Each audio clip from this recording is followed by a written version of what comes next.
morning, there was an old man doing his daily walk along the beach when he spotted a young boy crouched by the water, scooping something up and then throwing it back into the sea.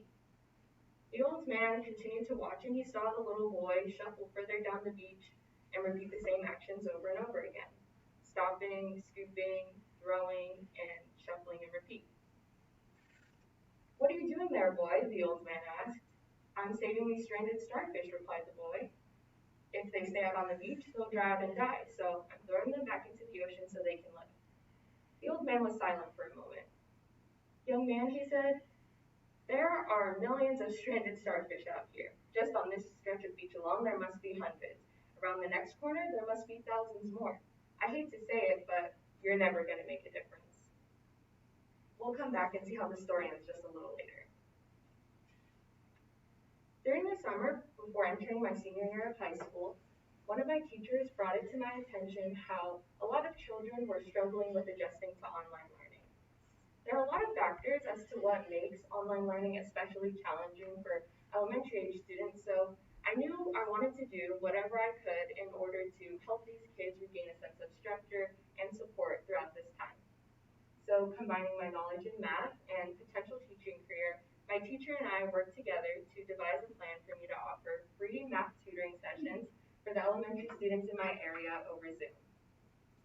After relaying my aspirations to my friend, we got to working together and to make this idea into a reality. We designed our own flyers, printed them out, and posted them to literally every lamppost in sight. In order to reach more people, my teacher also posted up our flyers on Nextdoor, which is a neighborhood social networking site. So needless to say, both my friend and I were so excited and could not wait for the flood of emails that we were about to receive. Or so we thought. After waiting days and days and days with no response, finally 2 families reached out. Both of whose sons were entering the second grade and had only received just a few instructional hours a week the previous semester due to COVID-19. Although disappointed that not many people were reaching out, I knew I wanted to be the best tutor that I could be for these 2 boys. So right away, I got to work formatting engaging lesson plans, not only to catch these students up to speed, but to also help them and prepare them enough so they wouldn't fall behind when they went back to school next fall. After getting all the prep work and logistics out of the way, my friend and I began to tutor these 2 boys for 2 to 3 days a week, just for a month. At first, only having 2 boys reach out for tutoring was discouraging, but in hindsight, I learned that I was able to make an impact wherever I am, no matter how seemingly small. You see, to me, tutoring and teaching for that same matter were both ways in which I felt called to serve.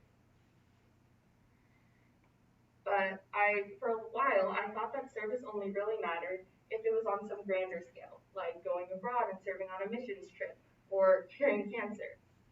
And these ideas really started to foster in my mind with my conversations with my relatives. I would talk to them about my aspirations of becoming a teacher and potential career in that area, but I always felt like I was met with discouragement. They told me to pursue other interests that I had. So basically other interests that would make more money and supposedly have a bigger impact.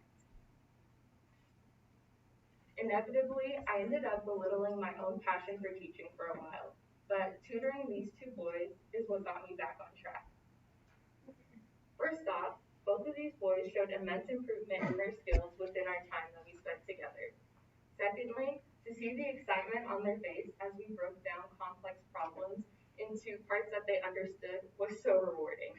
And if any of you guys know any second graders, you know they're a tough crowd. So to be able to keep them engaged at 9 a.m. in the middle of their summer break had to mean we were doing something right.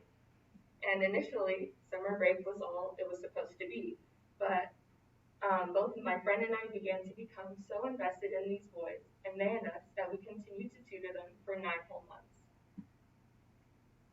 What was so sweet as well was that both of these boys and their mothers would send us gifts and encouraging cards in gratitude for the time that my friend and I spent tutoring them. So although I wasn't able to tutor more kids or be acknowledged by more people, through these 9 months, I was able to see the impact that I was making on these 2 boys and and the impact that they were making on me. Now back to our original story. The old man told the young boy that there was just no way in which he could make a difference. Again, the little boy crouched, scooped another starfish up, and threw it back into the sea. He looked to the old man and said, "Well, I made a difference for that one, didn't I?" And he continued on with his work. For a while, I acted like the man in this story. I was quick to invalidate my passion for service and teaching because I thought that the difference that I was making was just too insignificant to really mean anything. Luckily, after teaching these two boys, I slowly began to resemble the little boy in this story. I learned that serving in what capacity I could, no matter how seemingly small, can have an immense impact on the lives of those around me.